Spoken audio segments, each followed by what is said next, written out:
सीटें आ रही कांग्रेस पार्टी की? देखिए, बहुत अच्छा माहौल है पूरे प्रदेश में। आज कांग्रेस के पक्ष में माहौल है और बीजेपी की सरकार जो एक ऐसी सरकार साबित हुई जिसने हरियाणा का बहुत नुकसान किया, विकास की पटरी से उतारने का काम किया हरियाणा को। आज बेरोजगारी में देश में नंबर 1 है, ना निवेश हुआ हरियाणा के अंदर, भ्रष्टाचार में इतने बड़े बड़े घोटाले आए सामने, शराब घोटाले से लेकर माइनिंग घोटाले तक। और आपने देखा आज ऐसी स्थिति बन गई हरियाणा के अंदर कि इन्होंने भाई को भाई से उलझाने का भी काम किया, कहीं जाति के नाम पे, कहीं धर्म के नाम पे, हर प्रकार का हरियाणा का नुकसान किया 10 साल तक इन्होंने।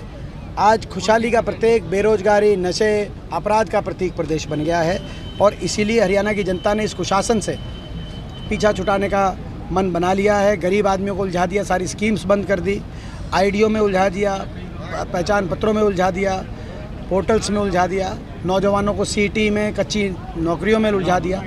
तो हर वर्ग आज दुखी हो गया इस सरकार की अनदेखी से, बीजेपी की अनदेखी से, और हर वर्ग ने फैसला किया है कि कांग्रेस पार्टी की सरकार बनाने जा रही है हरियाणा की जनता। मनोहर खट्टर कह रहे हैं कि हम जी चाहते हैं उन्हें पार्टी में शामिल करा लेते हैं। लगातार विरोध हो रहा है भाजपा उम्मीदवारों का, किसान संगठनों द्वारा विरोध। मैं शुरू से मैंने एक बात कही है हमेशा, जब लोकसभा चुनाव में भी एक आधी जगह ऐसी बात आई थी, जब शुरू में लोकसभा चुनाव में, तब मैंने ये बात कही थी कि मैं सभी हरियाणा के लोगों से यही आग्रह करना चाहता हूँ कि विरोध का सही रास्ता वोट से विरोध करना होता है। किसी के मन में अगर कोई किसी पार्टी को लेकर और ख़ास तौर पे भाजपा के अन्याय को लेकर दर्द है, वो दर्द अपने मन में रखे, अपने दिल में रखे और वोट की चोट से उस दर्द को भाजपा को सत्ता से बाहर करके उस दर्द का इजहार करे जनता से मैं यही आग्रह करना चाहूँगा।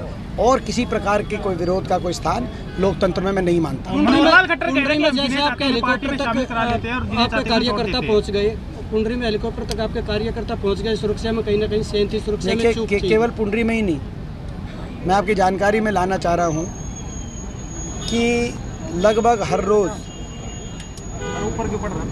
हमारे को बहुत प्रशासन की ओर से, मैं पूछना चाहता हूँ प्रशासन की ओर से हर रोज़ हमारे कार्यक्रमों में बाधा पहुँचाने का क्या ये सही रास्ता है लोकतंत्र में? आपने पुंडरी की बात की क्योंकि वो बहुचर्चित बात होगी। वहाँ पे हेलीकॉप्टर की लैंडिंग की परमिशन हमने ली, लेकिन वहाँ पे पुलिस की कोई व्यवस्था ही नहीं की गई और इसीलिए हम वहाँ पे पहुँचे तो हेलीकॉप्टर छोड़ते हमें उड़ गया और अगले कार्यक्रम तक जहाँ हमें हेलीकॉप्टर से जाना था गन्नौर हल्के में। तो ये इस तरह का लोकतंत्र में हमें भी चुनाव प्रचार का अधिकार है। ये हमारे कार्यक्रमों में प्रशासनिक रूप से इस तरह से विफलता क्या सरकार को शोभा देता है इलेक्शन कमीशन में, ताकि हम पहुंचाएंगे ये बात, लेकिन इलेक्शन कमीशन से भी हमें कोई उम्मीद नहीं है। एमपी साहब जिस तरीके से पूरे बीजेपी के क्राइम नहीं रुक रहा अभी। बिल्कुल, हरियाणा क्राइम रेट में देश में नंबर 1 बन गया है। सबसे ज़्यादा क्राइम हरियाणा में आज हो गया है अपराध दर में, और ये भारत सरकार बता रही है, एनसीआरबी का डेटा बता, चुनाव के दौरान भी।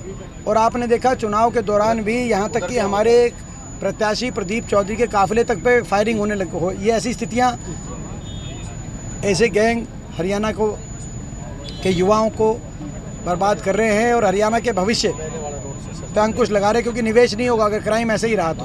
अपराधियों का और नशे के तस्करों का पक्का इलाज कांग्रेस की अगली सरकार आते ही हुड्डा साहब ने कहा कि हम पक्का इलाज इनका करेंगे। मनोहर खट्टर कह रहे हैं कि हम जिन्हें चाहते हैं उन्हें पार्टी में शामिल करा लेते हैं और जिन्हें चाहते हैं उन्हें छोड़ देते हैं। ये तो आप देखिए, हर रोज लगातार भाजपा के नेताओं की कांग्रेस पार्टी में शामिल होने की कतार जो लग रही है, तो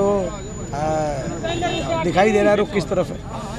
आम आदमी पार्टी के राज्यसभा सांसद संजय सिंह, उन्होंने कहा कि अब की बार हरियाणा में सत्ता की चाबी अरविंद केजरीवाल के पास होगी। देखिए, कोई कुछ कह सकता है। Thank you sir, thank you. आम आदमी पार्टी